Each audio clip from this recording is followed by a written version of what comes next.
Medicina em Destaque é um oferecimento de Produtos Grupo Ultra Descartáveis. Seu dia muito mais prático. Olá, queridíssimos telespectadores e internautas.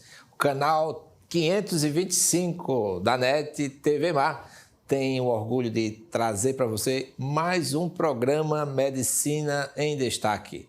Desta vez vamos trabalhar aqui hoje, vamos beber no cálice da sabedoria de dois criminalistas, advogados criminalistas, um de uma experiência formal, o outro de uma experiência acadêmica. Vamos falar sobre doenças mentais e o direito, né? Vamos falar sobre o crime, né? O fato típico, antijurídico, nessa dimensão tridimensional, e a culpabilidade. Mas antes disso, nós vamos chamar aqui o nosso patrocinador.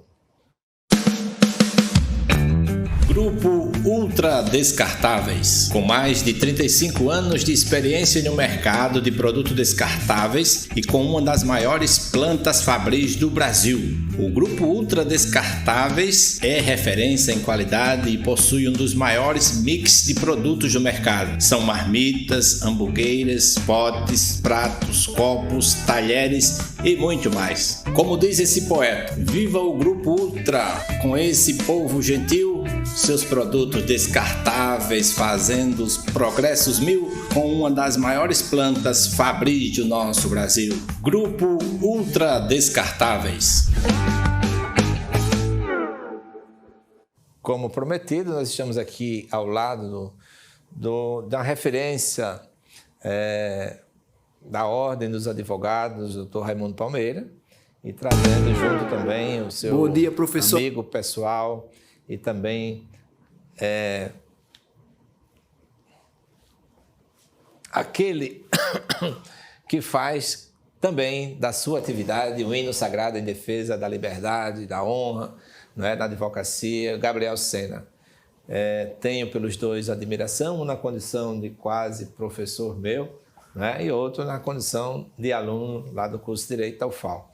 Vamos falar hoje sobre a questão das doenças mentais e o direito, né? Já está assim algumas decisões do STF, do CNJ e assim por diante. Mas antes disso, nós vamos falar sobre essas pessoas lindíssimas que estão aqui. Professor Raimundo Palmeira, natural das Alagoas? Sou natural de Alagoas, maceióense, com raízes em Anadia, né? Lá em casa eu fui o único que nasci em Maceió, mas me considero filho de Anadia, porque todos lá em casa foram filhos de Anadia, né? E amo essa Alagoas, né? Amo essa Alagoas. Eu costumo dizer o seguinte, enquanto eu vejo as pessoas aí ansiando por conhecerem a Europa, eu não conheço a Europa, não tenho a mínima vontade. Eu tenho vontade de ter tempo livre para conhecer a Cachoeira do Anel, em Viçosa, para andar aqui pelo interior de Alagoas. Eu acho a coisa mais linda. Quando vou a audiências, aproveito para ver as belezas naturais da minha terra. Como disse o nosso amigo Péricles, né, foi prefeito de Viçosa, meu colega de turno lá de ginásio, e ele falava sobre caminhos da liberdade, né? Traçava aqui esse caminho da liberdade, da negritude, né, brasileira, partindo de União dos Palmares, indo até o Sabalangá, onde, segundo informações, Zumbi foi morto lá. E quantas coisas, quantos lugares bonitos nós temos nas nossas Alagoas, na nossa Alagoas e nos nossos municípios, né? Eu estive há poucos dias em Porto Calvo, lá na Academia Porto Calvense de Letras, participamos agora na Bienal com o pessoal de lá, tudo maravilha. Professor Gabriel, uma honra estar aqui conosco no nosso programa Medicina em Destaque. Obrigado, professor Gerson. Na verdade, a honra é maior da minha parte, até porque estou com dois professores que me ensinaram muito do que eu sou hoje. A Universidade Federal de Alagoas, como meio acadêmico onde estive inserido, na verdade teve esse papel de destaque, esse papel de importância na minha atuação hoje como advogado. E se hoje eu consigo me denominar como um advogado criminalista, hoje trabalhando juntamente com o Dr. Raimundo Palmeira, é porque eu tive essa base anterior, eu tive essa base na Universidade Federal de Alagoas, uma universidade pública de qualidade, E agradeço a oportunidade de estar falando um pouquinho sobre esse tema, que é tão importante não só para a advocacia criminalista, como também para a medicina, como também para a sociedade em geral. Então, é bom discorrer sobre isso. Sou maceioense, como o professor falou, também sou maceioense, sou alagoano, e tenho orgulho da minha terra como um maceioense realmente de fato e de direito. Família, né? Casados, filhos? Eu sou casado há 36 anos, tenho 2 filhos, né? Ramon e Wagner. São os presentes que Deus me deu. Agradeço todo dia quando acordo, né? E 2 grandes amigos, solteiros, moram comigo ainda. E tem minha mãe viva, né? Maria do Carmo, né? Que bom. Tá Palavra viva, mágica. Virou blogueira agora, depois de 80 anos de idade, tá lá no Instagram. Quando é? Maria do Carmo Palmeira. Maria do Carmo Palmeira. Um abraço para minha esposa Marineide, uma heroína, né? Porque o cara aguentar um advogado, todo advogado criminalista tem alma de poeta. Eu, além de tudo, sou poeta, né? Sim. E como o nosso tema hoje é saúde mental, eu costumo dizer que todo criminalista e todo poeta tem um pouquinho de desajuste, né? Que é a mágica do sonhar. De sonhar mais forte do que a maioria das pessoas. São pessoas complicadas, né? Então é uma heroína, minha esposa, né? Está há 36 anos casada comigo, né? Eu não acredito. Ser complicado assim. Gabriel. Apesar de ser jovem, na verdade, apesar de ser um pouquinho mais velho, tenho 28 anos ainda, mas muita gente, principalmente lá no escritório, o pessoal fica dizendo, tá bom de casar, tá na hora de casar, mas sou solteiro. Sou solteiro e moro com meus pais, moro com meu irmão também. Mas... Eu já arrumei uns 4 noivos para o Gabriel. Vive arrumando noiva para mim, né? Vai chegar. Nunca vi, não. Fez o FAO também? Fiz o FAO. Eu sou decano da OAB hoje, professor Gerson. É uma honra, né, estar aqui. O professor Gerson, além de grande médico, talvez o que tem de melhor em medicina legal no país, está entre os melhores. É meu colega de docência, professor da Universidade Federal, e meu colega advogado também, né? Então, é uma honra muito grande estar aqui. Eu fiz Direito, me graduei em 82. Eu estou com 41 anos de advocacia, tenho 64 de idade. Sou decano da ordem já. Me graduei na Universidade Federal, depois fiz um mestrado na Universidade de Pernambuco, pelo convênio nosso de professores, já quando fui aprovado. E depois vim fazer psicologia. Não cheguei a me graduar na psicologia porque eu foquei para o aperfeiçoamento dos estudos criminológicos. Aí depois eu fiz lá no SESMAC uma pós de neuropsicologia. Maravilha. Isso me ajuda muito. Eu digo muito que voltar aos bancos da faculdade lá em 2000 me fez mais bem do que cursar o mestrado. Não estou desincentivando não os mais jovens. O mestrado é importante, é um título acadêmico importante, mas na área de direito, diferente de outras áreas técnicas, nós não temos um mestrado profissional. Então a gente discute muita teoria morta. Por exemplo, a autopoiese do direito, norma parindo norma, como as células se multiplicam. Quando é que você, meu amigo, vai convencer um jurado da inocência de um cliente, ou se estiver do outro lado da culpabilidade, por tentar provar a ele que uma norma está parindo outra norma? São 2 áreas, assim, para a atividade prática, o mestrado e o doutorado traz pouco. Infelizmente, já se deveria pensar nos mestrados profissionais em direito. Medicina se tem, né? A advocacia jovem acompanha todos esses pensamentos, inicialmente da formação, mas quando é jovem assim, pensa, né, de uma especialização stricto sensu, lato sensu e assim por diante. Com certeza, professor. Na realidade, quando eu saio da faculdade, apesar de inicialmente não pretender advogar, mas posteriormente, depois de ter o primeiro contato com a advocacia, eu me apaixonar logo de cara, eu pensava também em fazer essas especializações e principalmente uma stricto sensu, como o professor falou, que apesar de não ter esse contexto prático, tem uma importância fundamental no currículo daquele profissional que é o magistério, né? Principalmente muito importante também. O magistério. Pois é. A pesquisa. Exatamente. E, apesar de tudo, apesar de ainda não ter ingressado numa pós stricto sensu, já tenho 2 pós graduações lato sensu. Sou pós-graduado em Advocacia Consultiva, em Direito Penal e Processo Penal. Então, a advocacia também é uma labuta um pouco desgastante, faz com que a gente tente galgar ainda uns passos iniciais, porém, que já deem uma certa bagagem para a gente poder também exercer a nossa atividade. Perfeito. Então, assim, eu vou fazer uma para você, depois uma em seguida. Para você, com relação à nossa temática de hoje, doença mental. Como a gente poderia definir uma doença mental para um estado normal? A literatura tem essas definições, mas existe aquela popular, né? De médico de louco, todo mundo tem um pouco. Você concorda com esse pensamento popular?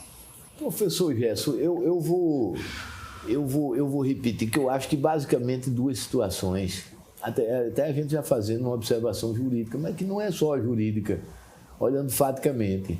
Quando se falar que há doença mental, que há o chamado estado de sofrimento mental, eu conversava com o professor Gerson antes, dizendo que eu não aprovo muito esse nome que o Estatuto trouxe.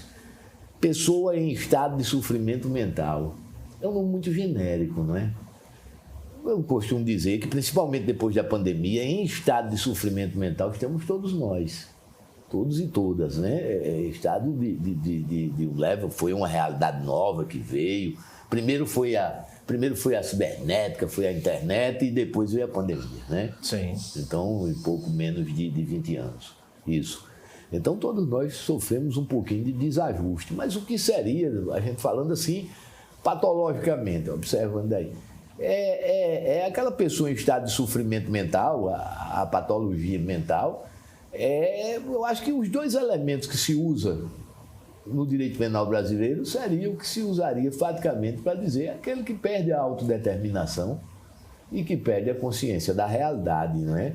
Eu repetindo o Palomba, o Guido Arturo Palomba, numa entrevista, perguntaram a ele, disse, o que é o doente mental? Ele disse, aquele cara que vive a ilusão do delírio, a ilusão da alucinação, né? Sim. E quando a gente está trabalhando com a psicologia forense, a gente costuma mostrar muito a diferença do mero transtorno da personalidade afastada da doença mental, demonstrado de que ele não é um dos sintomas, talvez nos próximos, numa fase médico-legal, numa fase de incubação, né, de começo do aparecimento. A diferença é que tem um autor que eu gosto muito, David Holmes, Psicologia dos Transtornos Mentais, que ele diz que a grande diferença da imaginação fantasiosa, para o delírio, para a alucinação, é que o mero portador do transtorno da personalidade, por exemplo, ele tem consciência da inexistência daquela situação e sofre com isso. Ele diz que é aquele paciente lá que chegava para ele e dizia assim, doutor, quando o senhor olha para mim, é quase como se o senhor pudesse atravessar o meu corpo com seus olhos, quase como, sinto como se fosse, ou seja, ele sabe que não é. E o doente mental faz, tira os seus olhos, você está me atravessando, está me matando, está me cortando, não é? Verdade. Então, e complica quando esses estados patológicos, eles hoje é uma tendência muito grande, né, doutor Gerson, nessa questão. O Brasil tem muito essa moda de mudar a denominação e manter a discriminação, né? E manter a situação. Pinel já dizia que o sofredor da patologia mental, ele tratado com carinho, com medicações adequadas, é funcional, plenamente funcional, né? É verdade. Tem uma vida normal, mas o que é que a gente faz? Nesse caminho que é a Nise da Silveira, né? Nise da Silveira aqui, né? Então o que é que a gente faz no Brasil? A gente troca o nome e mantém o processo discriminatório. E mantém a atuação de discriminação. Não, o estado de sofrimento mental é melhor do que doente mental, do que doença mental. Aí eu tive a oportunidade até de ler com a mudança aí do CID, o CID o CID atual, né? O CID 11, né? O Coeficiente Internacional da Doença. Ele generaliza a esquizofrenia, por exemplo. Eu vi alguns psiquiatras aí em artigos questionando isso, dizendo que quando você traz os quadros esquizofrênicos, não é para estigmatizar, é para com aqueles quadros nosológicos facilitar o tratamento, a abordagem. E isso era muito útil para a gente no direito, porque, por exemplo, a esquizofrenia paranoide está muito na base de uma atitude de violência, de uma atitude de um crime violento, né? Então, eu diria, quem sou eu, não é? Mas eu repetiria aí o Palombo para dizer que o doente mental é aquele que vive a ilusão, que vive a imaginação fantasiosa, mas vive com certeza, né? Com certeza. E tem muitos desses, assim, na nossa sociedade. Já quanto ao Gabriel, a gente vai perguntar, com relação já à parte mais formal, né, do direito, esse conceito de crime, para ver se depois a gente faz o crime. Hoje, o que é que se tem como crime? Exatamente. Na realidade, aquele que sofre por essas patologias, comete esse tipo de crime, na verdade ele tem uma adequação legal, no sentido de que não haja a punição conforme aquele que tem as suas qualidades, aquele que tem o seu coeficiente mental completo e pleno, né? Na realidade, a gente trabalha, nesse caso, com as inimputabilidades, que são trazidas pelo próprio Código Penal, e com as medidas de segurança que podem ser aplicadas a essas pessoas que, porventura, não possam ser penalizadas da mesma forma como pessoas que têm a sua qualidade mental completa. Então, o Código Penal ele já preceitua, ele já fala sobre essas situações, já fala sobre essas medidas de segurança, se eu não me engano, do artigo 96 ao 99. Ele já traz essas medidas de segurança que podem ser aplicadas não só àquele que já cumpre pena, mas àquele que ainda cumpre uma prisão cautelar, que no caso é aquela prisão anteriormente que acontece por conveniência de instrução penal, conveniência da ordem pública. Então, essas medidas de segurança são meios que o Código Penal e o legislador entendeu que seriam meios suficientes e adequados para que essas pessoas pudessem cumprir não só essas penas, mas serem, de certa forma, retiradas da sociedade naquela situação específica do cometimento do crime, né? Então, essas pessoas elas têm eles têm esse sentimento do próprio legislador com relação a essa especialidade dessas condutas. Verdade. Porque, assim, já dando uma coerência na questão da doença, nos estados patológicos mentais e o nosso direito positivo, né, podemos ver o artigo 26, né, diz: é isento de pena o agente que por doença mental, desenvolvimento mental incompleto, era ao tempo da ação inteiramente incapaz de entender o fato delituoso, né, que praticava, ou por omissão, por ação ou por omissão também. E o seu parágrafo único que fala um pouquinho sobre os fronteiriços. E aí a gente entra na questão de quais patologias que, assim, poderiam ser utilizadas dentro do direito para formar um diagnóstico de inimputabilidade, né? A gente começa o mais clássico de todos, né? Nós podemos ter aqui a esquizofrenia num surto psicótico. Né? Porque a esquizofrenia hoje, quantos andam por aí com a medicação, etc. e tal. É por isso dessa grande tendência da lei ou do parecer antimanicomial. Né?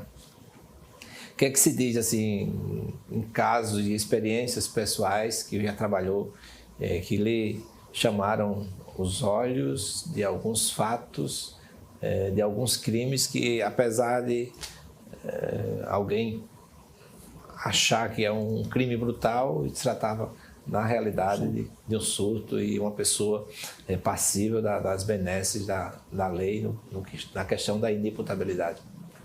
Professor Gerson, nós precisamos ficar atentos que o nosso Código Penal ele é da década de 40, né? Redigido na década de 40. Então, há alguns elementos que são até incoerentes quando ele fala da inimputabilidade. A lei fala na isenção de pena, mas hoje a teoria analítica do direito diz que a culpabilidade enquanto exigibilidade de conduta diversa é inerente ao tipo. Se não há culpabilidade, não há crime. Então, teoricamente, o inimputável não poderia cometer o crime porque ele não poderia ser responsabilizado.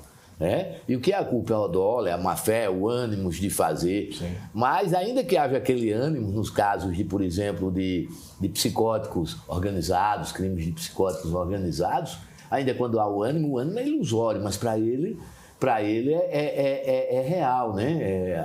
Então, quer dizer, a culpa desapareceria. Segundo ponto, eu particularmente não sou favorável a a simples, digamos assim, a simples desinstalação dos manicômios judiciários. Eu vou explicar por quê.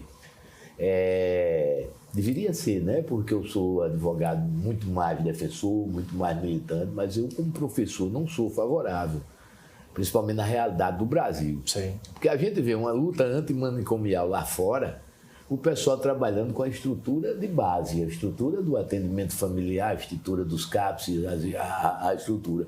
E aqui é simplesmente desativar e meter na rua pessoas que possam, eventualmente, não ter acesso ao tratamento, à medicação correta e voltar a ter um surto, né, de repente. Mas vejam bem, o outro fator que eu vejo é que o nosso código, na época, ele não perdeu o espírito de retributividade, o espírito retributivo. Porque ele estabelecia assim, eu particularmente sou muito contra essa questão do direito penal do ato. Porque se diz assim, não se julga o homem, se julga o ato, mas quem paga é o ser humano e todos os que o cercam. Né? Então, é quando ele estabelecia uma retributividade na medida de segurança. Por exemplo, se os crimes forem punidos com tal pena, será necessariamente internação. Não, o cara pode ter um crime grave e ser menos periculoso à sociedade pelo acesso ao tratamento do que alguém cometer um crime mais leve.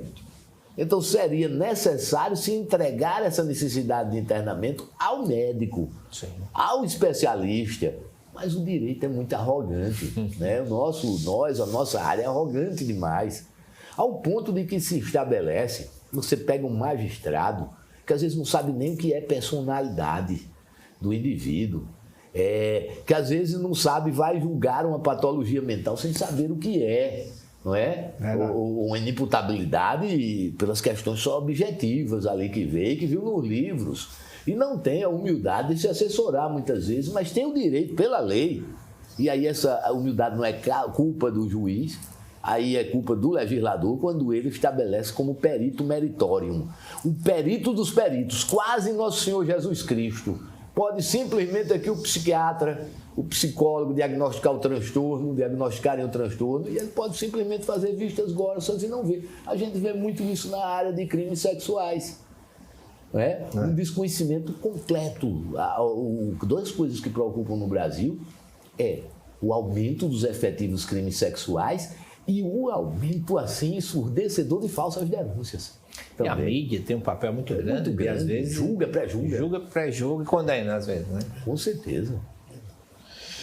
Eu estava, inclusive, quando o professor estava falando, eu estava até lembrando de um caso que foi até emblemático para mim, um caso recente, que a gente trabalhou, que no caso nós alegamos isso no júri, da semi-imputabilidade do nosso cliente. Para drogadição, né? Exatamente. Drogadição hoje é estado de sofrimento mental, pacificamente. Perfeito. Né? E aí a gente alegando isso, na realidade, ainda existia essa realidade do manicômio judicial, inclusive já foi passado para o nosso cliente essa situação de que, efetivamente, se fosse reconhecida essa semi-imputabilidade dele, na teoria ele poderia ter sido internado, né, no manicômio judicial. Só que a partir desse momento que o CNJ identifica essa recomendação, se eu não me engano é 487, a recomendação do CNJ, no sentido de finalizar as atividades do manicômio judicial, já é uma realidade um pouco mais diferente que a gente, na advocacia criminal como um todo, consegue enfrentar e enfrenta agora. É uma realidade onde a gente pode achar um cliente que esteja sobre essa situação. E aí o tratamento com certeza vai ser diferente, até porque a recomendação do CNJ e a recomendação não só do CNJ como da lei antimanicomial é totalmente diferente daquilo que outrora fora. Então, isso a gente está tratando de um caso do ano passado. Então a gente não tinha ainda essa noção do que realmente ia acontecer. Óbvio, a gente já tinha uma sinalização, né, da lei antimanicomial. Exatamente. Né? Só que não nesse sentido como foi trazido por essa recomendação, né? Porque não é à toa que a lei de drogas ela estabelece como fato de inimputabilidade a questão da drogadição, né? Isso. Desde que ela esteja na base, claro, do ato. Né? Uma coisa com a outra. Não é? Então outro fator, se me permite, Gabriel e o professor Gerson, é preocupante para mim. Eu via uma entrevista da doutora Ana Beatriz, autora daqueles livros sobre psicopata e tal. E eu gosto muito das posições dela. E a Ana Beatriz dizia que estava preocupada com uma coisa. Eu sinceramente, não pesquisei a estatística que ela se manifesta, mas ela disse, olha, vão estar daqui para outro ano 3.000 pessoas em estado de sofrimento mental, responsáveis por crimes graves, diagnosticados como que a patologia estava na base do crime, ou seja, cometeram insulto, e que, se não tiverem acesso a esse tratamento, podem voltar a surtar. Eu, particularmente, acho que os manicômios judiciários, o que se deveria fazer era lutar pela humanização, não é? Porque eram terríveis, eram terríveis. O professor Gerson se lembra, nosso professor Sanguinetti, quando foi diretor do manicômio judiciário de Alagoas, era um padrão para o mundo. E às vezes ele levava os acadêmicos lá. A gente lanchava lá. Eu acho que poucas vezes eu tinha a oportunidade de comer um pirão, um camarão. Era, inclusive a comida que eles comiam ali. Eles comiam com eles lá, né? O pessoal com tratamento, tinha um psiquiatra suficiente. Depois veio a desvalorização da medicina no nosso estado, onde vários psiquiatras correram para Pernambuco, correram para sair. Aí hoje é uma área carente, a gente precisa de um perito psiquiátrico hoje, a gente não tem suficiente e aí, agora, quantidade, né? Quem lhe faz uma pergunta, sou eu nesse sentido, quanto à questão da nulidade de alguns laudos psiquiátricos, porque quem faz esses laudos são aqueles plantonistas do manicômio. Então, se ele é médico do paciente, ele não pode ser perito, né? Eu tenho uma situação concreta aqui em Arapiraca, eu não vou citar assim, o nome e tal, eu estou tranquilizando que eu não vou... a questão é, mas é uma situação concreta em Arapiraca. Um militar tocou fogo na casa, ateou fogo na casa, a companheira morreu, a enteada saiu grande parte ferida, e ele, depois de tocar fogo, entrou no fogo de novo e saiu, quase morre, quase falecido. Bom, havia umas histórias de surtos, históricos de surto, então eu suscitei o incidente de insanidade. Periciado, é por isso que eu digo, essa dificuldade pela questão da quantidade de médicos. Periciado, foi diagnosticado que ele não sofria de patologia nenhuma e consequentemente, era imputável. Quando eu pedi o prontuário dele na Polícia Militar, ele tinha vários atendimentos emergenciais psiquiátricos. E dentre eles, tinha mais de um com perito. Inclusive, com o CID diagnosticado como portador de esquizofrenia paranoide na época. E aí eu contestei o laudo e o juiz anulou. Porque ele já fura, aquele perito já fura, e mais de uma vez, o médico assistente dele. É a mesma coisa, por exemplo, na questão psicológica, lá voltando para os crimes sexuais. Sim. A questão psicológica.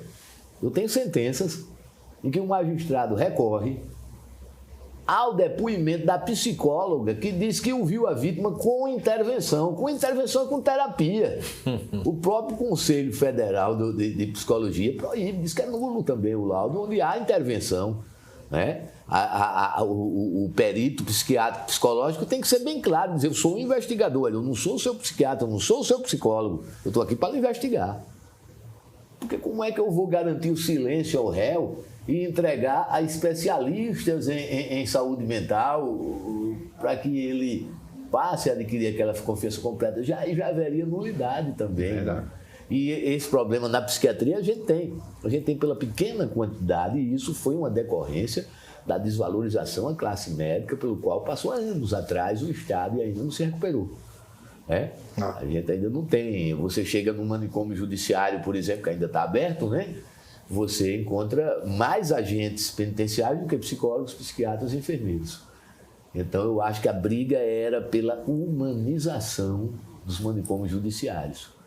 Só sabe uma família pobre que tenha alguém sofredor de uma patologia que possa apresentar agressividade, a dificuldade que tem para o acompanhamento dessa pessoa, porque os CAPs não estão estruturados. É verdade. E às vezes oferece o profissional, falta a medicação, às vezes tem a medicação, mas não tem um profissional, e enquanto isso a sociedade fica vulnerável. Professor Gerson, os planos aí de saúde familiar, saúde da família, não tem um psicólogo, não tem um psiquiatra, não tem um educador físico, não tem saúde mental preventiva.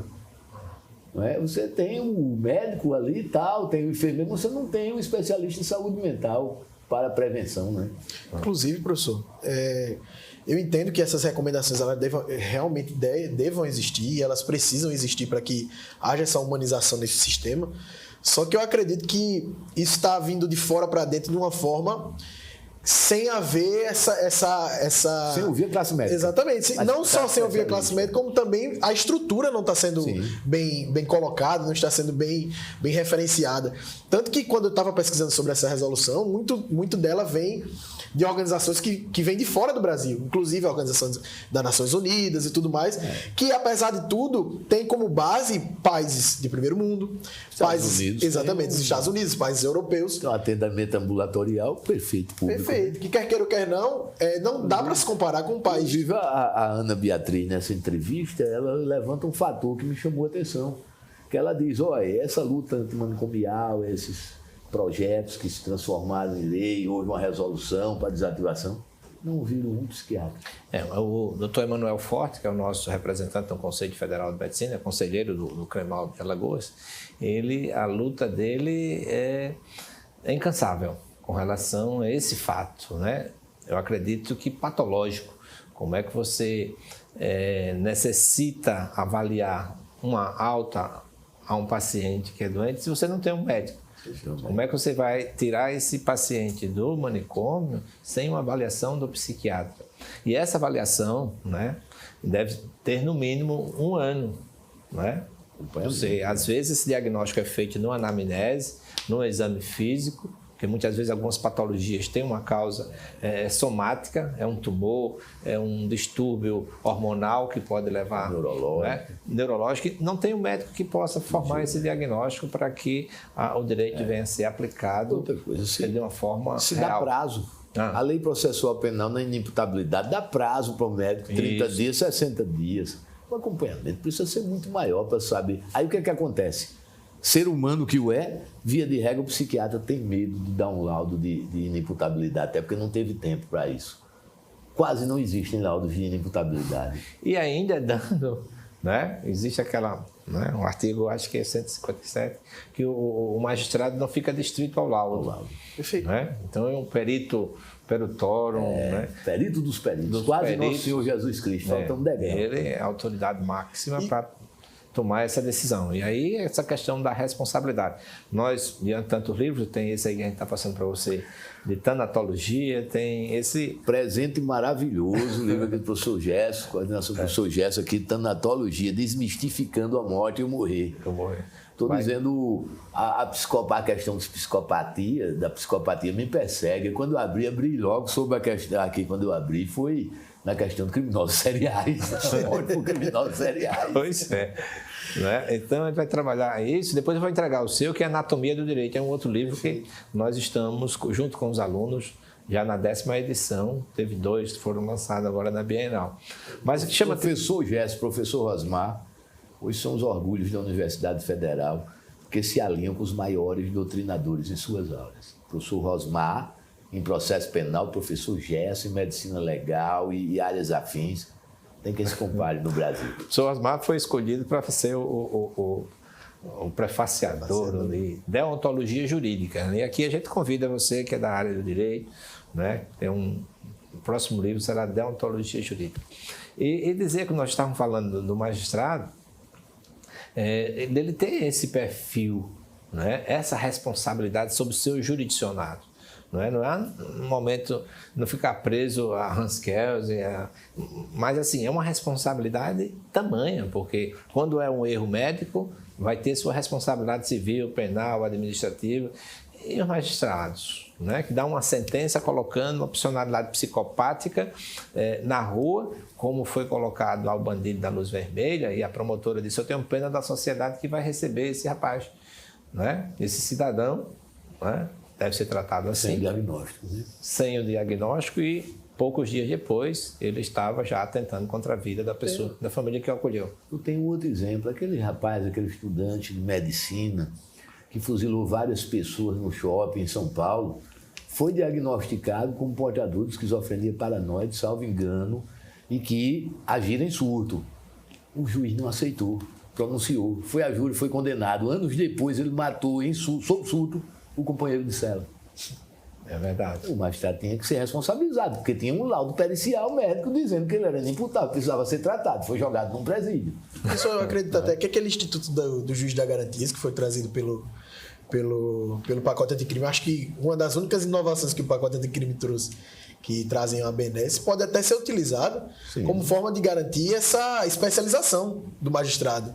Existe um juiz que teoricamente seria inicialmente para resolver as questões iniciais da ação penal e um juiz que poderia ser um especialista nessa área. Eu tenho se me permite, professor Gerson, eu tenho uma posição meio revolucionária em relação a essas questões. Sim. Eu sustento, por exemplo, que eu acabava com essa história do juiz monocrático.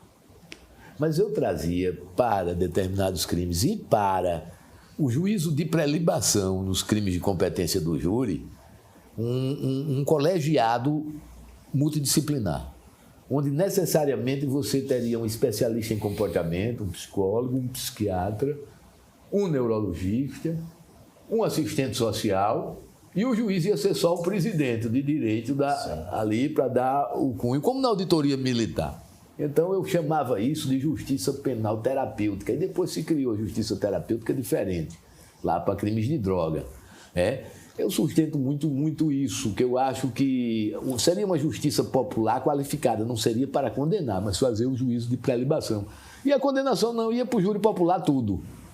Porque o júri popular é a manifestação mais democrática que existe. Quando erra, está errando pela maioria. Sim. Não é? Então, eu particularmente, eu mudaria completamente a estrutura e acabava essa história do peso da responsabilidade toda no juiz. Ele ia ter o salário dele, ele ia continuar com o prestígio dele, ia presidir a vara, mas a votação ia ser em colegiado. Um convencimento motivado, assim, por excelência, né? Não é? Ô, Emerson, coloca 2 fotos aí que tem para mostrar da importância do Tribunal do Júri. Não é? E aí está o professor Raimundo, não é? Em uma das suas leads na função. Colocou as 2 já? Isso, perfeito. É um palco ou uma estrutura em que deve ter assim a essência do direito, não é? Do contraditório, não é? E que a sociedade poderia julgar e colocar, porque o Tribunal do Júri, isso não é de hoje, né? Tu tens, Gabriel, assim, para o nosso telespectador, o pessoal é exigente aqui, sobre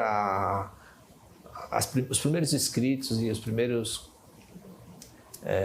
decisões da necessidade de um Tribunal do Júri. Isso é antigo, né? É antigo. Acredito que seja... Até na Grécia Antiga, né? Tinha um dos tribunais, eu não sei se eu não recordo, mas tinha um dos tribunais, inclusive, que se reunia à noite, eu acho que na Grécia. Se reunia à noite, à escuridão, para que as expressões faciais corporais dos oradores não pudessem influenciar os jurados, ésforas. Vem da antiguidade, antiguidade. Agora, eu bato muito assim, eu digo que no Tribunal do Júri não existe vencedores. Imbecil aquele que chega aí no outro dia fez 3 vezes, bota no Instagram, eu venci tudo. Você não venceu nada, porque você não conseguiu tirar as noites de angústia do seu cliente, as lágrimas da família da vítima quando não é tentado. Não é? Mas o segredo do Tribunal do Júri, eu digo muito o seguinte, a gente está perdendo no dia a dia aquela questão da emoção. É muito importante a emoção do orador. Eu digo muito o seguinte, ninguém nasce orador, a gente nasce com a tendência, nasce com a vocação. E aqueles que não têm essa vocação, a gente burila, se tornam bons oradores também, e boas oradoras. Não é? Então, veja bem, porque ali o cidadão está contratado ou pelo Estado, se for o promotor, para representar as angústias de um lado. Sim. Então, é um teatro de vida, é um teatro real. Se você não sente, é melhor não pegar a causa. Se você não consegue sentir, você não consegue expor. E os jurados, que teoricamente seriam descomprometidos, é uma exceção ao direito penal do fato. Porque aquele júri ali, principalmente depois de 2008, com a pergunta genérica da absolvição, ele não julga só o fato. Por mais que imbecilmente se diga, só pode julgar o fato. Não, o júri pode, pela íntima convicção, absolver, até pela clemência. Então, o ser humano que está sendo julgado ali, os pares estão dizendo se ele tem condições de continuar a viver em sociedade. Eu não sei se quando nas primeiras aulas de direito, um professor de introdução falava da teoria, da tridimensionalidade do direito. Não é? Eu achei isso encantador, até porque algumas vezes julgando... Aqui é o Reale, não né? De Miguel Reale. Algumas vezes, na condição de julgador lá no CRM, você tem que ver aquelas circunstâncias, muitas vezes, tive a oportunidade do médico que está ali no final de um plantão, né, que atendeu 100 pessoas naquela noite, e aquele ficou lá para ser observado, mas ele estava sozinho no plantão. E uma situação sem dano, às vezes. Exatamente, sem dano. Não sei se eu posso citar o caso sem nome, sem nada, tem mais de 10 anos, ninguém vai se lembrar. Eu tive a oportunidade de acompanhar uma pessoa altamente respeitada, que eu saí de um plantão cansado, sem o substituto chegar, tinha uma senhora gemendo de dor, e ele chamou a enfermeira e mandou dar um analgésico enquanto aguardava. E foi um bolo da peste isso, porque ele cansado, já velhinho, não colocou no prontuário. Não fez a prescrição. E eu fui fazer essa defesa lá, inclusive me lembro que o seu voto foi um voto brilhante, mostrando justamente essa limitação humana, essa...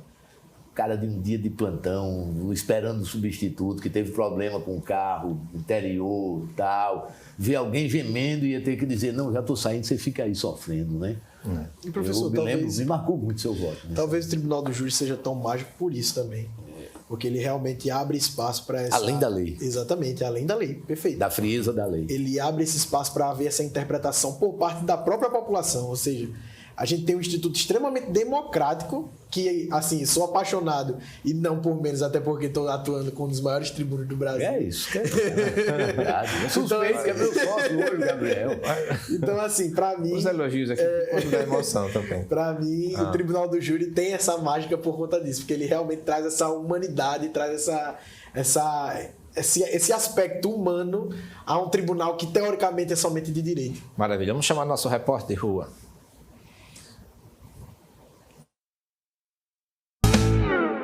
Gerson Cababon da Viçosa. Hoje eu gostaria inicialmente de prestar uma homenagem à minha mãe, que está aqui na minha camiseta e que completaria mais um ano de vida neste mês. Meu caro Gerson, você sempre trazendo para nós pessoas de destaque da nossa sociedade e nos brindando com ensinamentos através de um sacrifício seu, sacrifício pessoal, onde você é o produtor, é o diretor, é o entrevistador e como resultados temos esta apoteose de programa que cada dia se eleva, cada dia aumenta a sua audiência.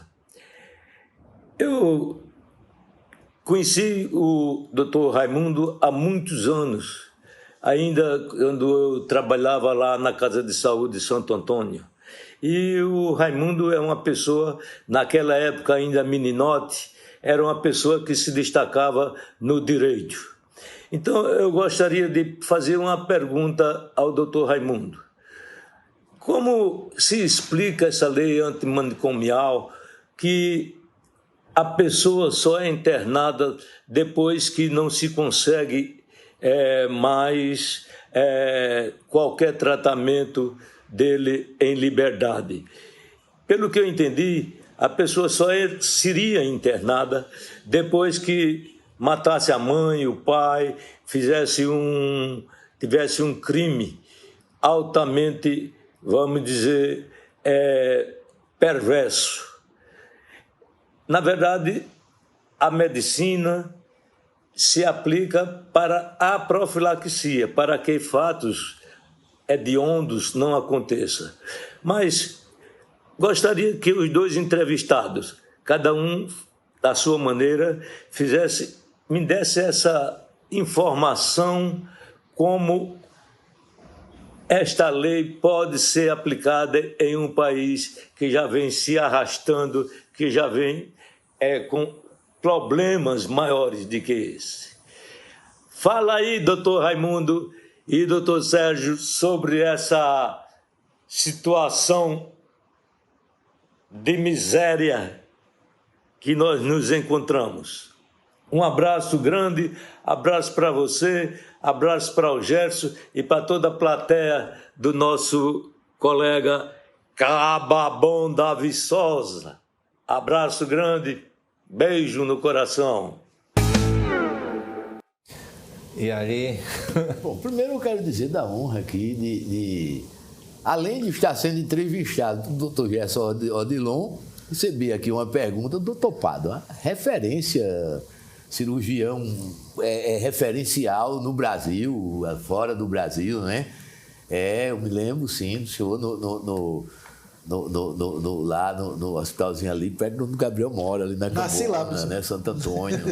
Nasci lá. Então, que honra. Doutor Pádua, eu vou tentar responder em poucas palavras, porque é difícil a gente responder uma situação dessa, não é? É uma lei de juristas. É uma lei que esqueceu que a medicina existe. É uma lei que esqueceu que a psiquiatria existe. É uma lei de juristas. Como eu dizia aqui no começo, é importante, antes de mais nada, antes da avaliação jurídica, a avaliação médica, a avaliação clínica, se a matéria é médica. Porque nós, juristas, não fomos preparados na faculdade para adentrarmos a esse mérito. E eu vejo pela frente uma situação caótica, porque tudo bem. Não, o cara tem que passar por todo tipo de tratamento. Aonde, pelo amor de Deus? Com que estrutura? Tá lá, o Vampiro de Niterói. Qual é o CAPES que vai apresentar hoje, pelo menos nos modos que a gente vive, uma estrutura suficiente para acompanhá-lo 24 horas, para saber se cessou o estado de perigosidade, de periculosidade? Porque o que se vai ver ali não é punição.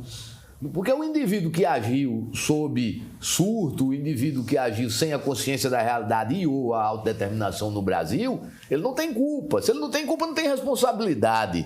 E se não há responsabilidade, não há punição, retribuição nenhuma, não é? É tratamento. Mas tratamento para quê? Não é um tratamento só no interesse do paciente, é também no interesse do paciente, mas para preservar a sociedade de novas manifestações daquela patologia que possam ensejar um ato de violência ou um ato que venha a quebrar a segurança coletiva, não é? A quebrar a ordem pública, a paz pública. Nesse caso, eu concordo plenamente com o senhor, quer dizer, se vai colocar à rua pessoas que poderão estar com periculosidade ainda. Claro que tem outros que estão ali desnecessariamente, até pela falta de quantum, pela falta de quantitativo de especialistas para o exame criminológico, para o exame psiquiátrico, para a cessação do estado de perigosidade, a constatação dessa cessação, né? Alguns mereciam estar fora há muito tempo.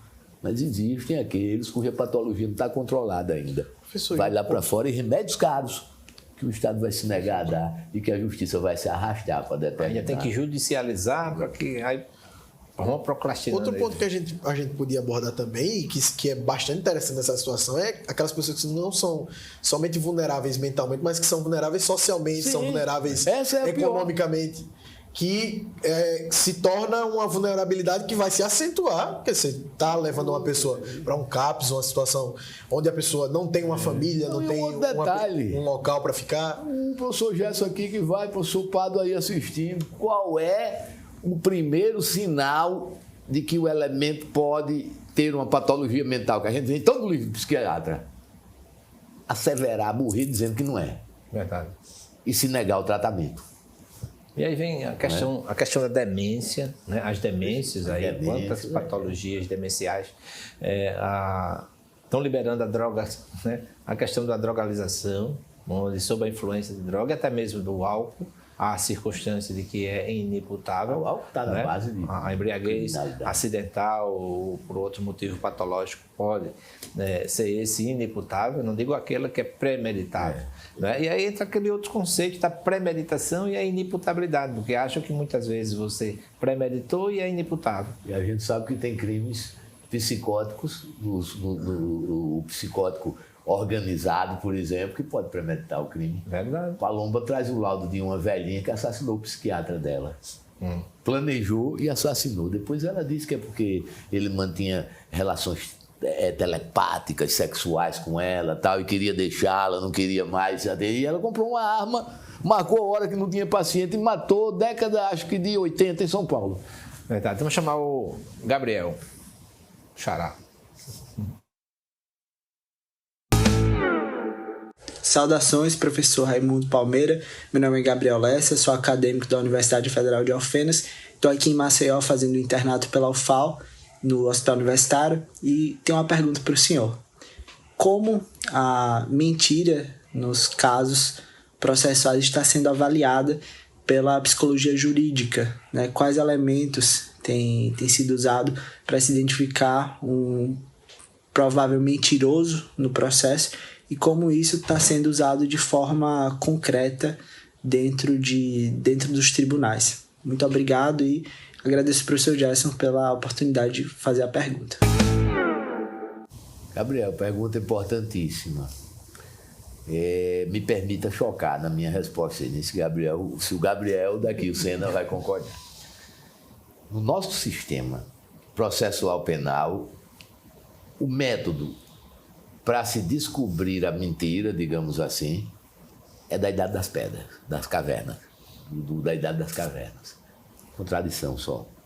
E isso é muito relativo. Porque nós sabemos, quando a gente mergulha no estudo da psicologia forense, que depoimentos contraditórios não significam necessariamente depoimentos falsos. Porque você teria que mergulhar em todo um processo de percepção, do momento, da forma que é percebido, do sentir até a percepção. E a questão mnemônica, né? A questão da memória guardada. Aí vão entrar valores, aí vão entrar modelos de cada um. Aqueles depoimentos mais autênticos são os que guardam algumas contradições. Mas não é bem assim que é avaliado. Quando um depoimento ou um interrogatório apresenta contradições, então se diz que está mentindo. Eu já vi juiz de direito determinar que a testemunha fosse processada por conta de que ela presenciou o crime de homicídio, se lembrava de tudo, e o criminoso, na hora de ir embora, apontou a arma no rosto dela. E ela sabia dizer até a cor da calça do criminoso, mas não sabia a cor da arma. E mandaram processar porque ela estava mentindo. Gente, quando a gente trabalha com psicologia, sabe que os mecanismos de defesa, às vezes, para afastarem a questão da ansiedade, o medo da culpa, o medo... situações que geram estresse são objeto do mecanismo chamado de esquecimento motivado. Né? Então, quer dizer, o que era mais lógico que ela não lembrasse era aqueles, por exemplo, acidentes de carro com batidas frontais. As vítimas lembram de tudo, menos do momento do acidente. Que viram, estava em cima na hora que chegou. Não consegue lembrar de nada mais. Né? Então, quer dizer, é o fator estressante, é o fator gerador de estresse, desculpe, o estressor, né? O fator gerador do estresse que traz o sofrimento. Então, como uma forma de defesa do psiquismo, o próprio psiquismo sacode lá para o inconsciente. Precisaríamos ter o quê? Especialistas em memória, né? Para se procurar puxar essas memórias. Né? Então, a avaliação da mentira é feita por obra e graça de quem vai julgar, do julgador, mas também pudera, né? O perito meritório, um perito dos peritos, o cara que é quase Jesus Cristo, tem que saber tudo, né? Gabriel, é um problema grande, um problema sério.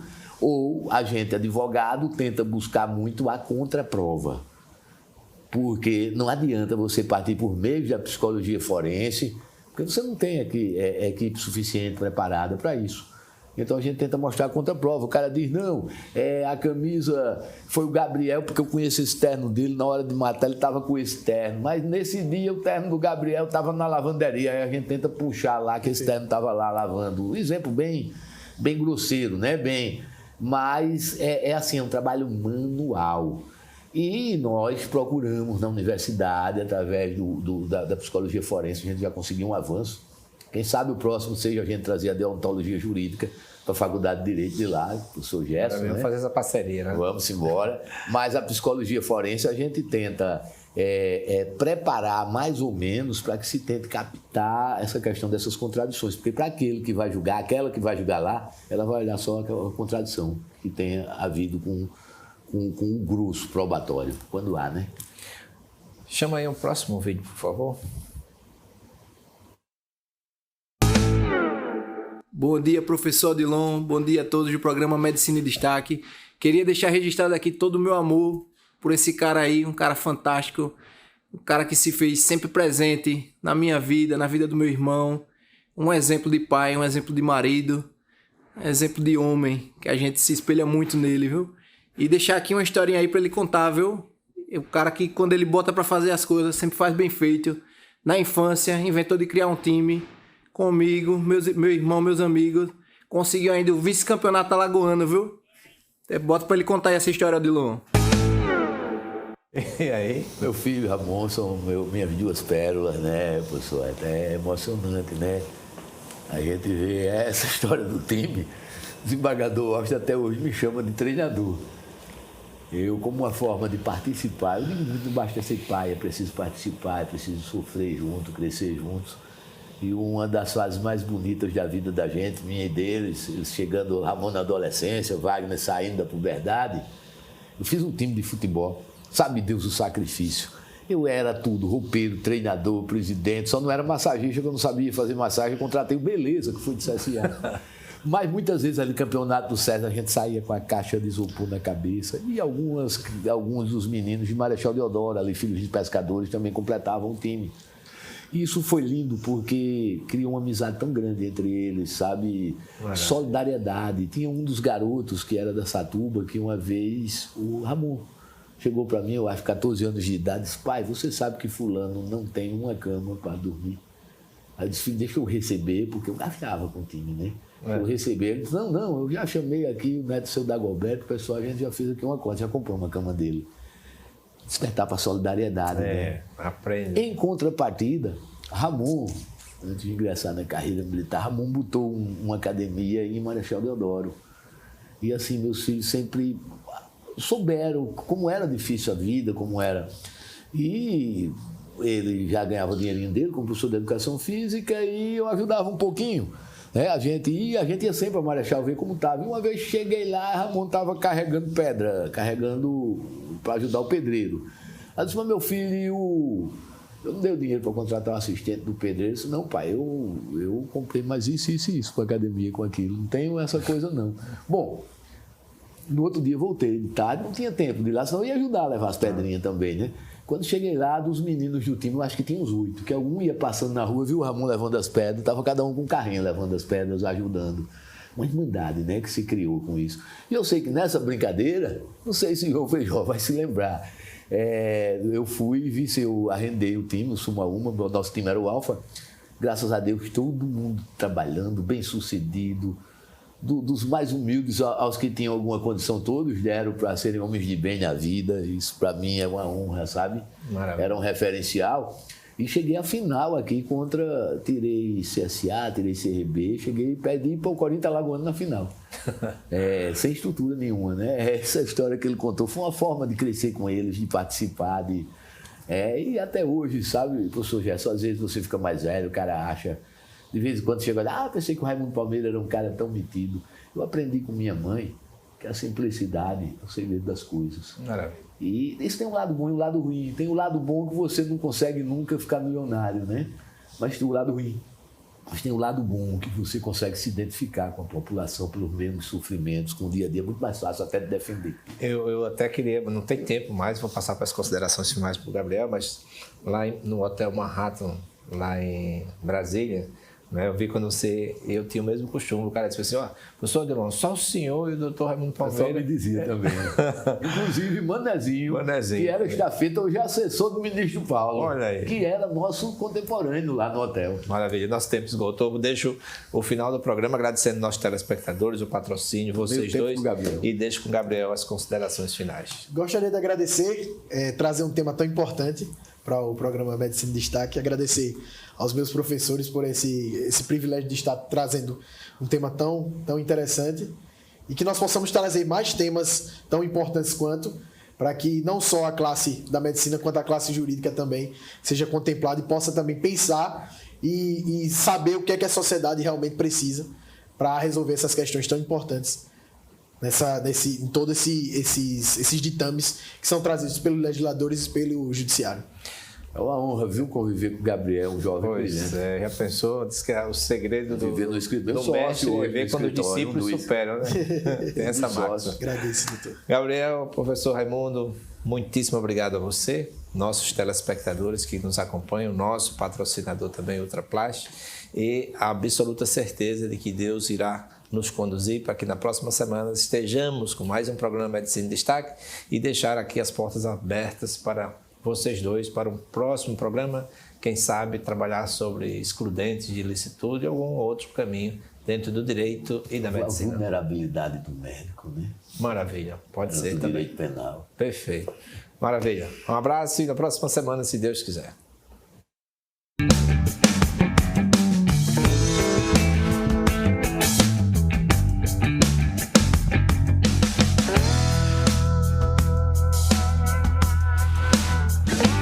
O programa Medicina em Destaque é um oferecimento de Produtos Grupo Ultra Descartáveis. Seu dia muito mais prático.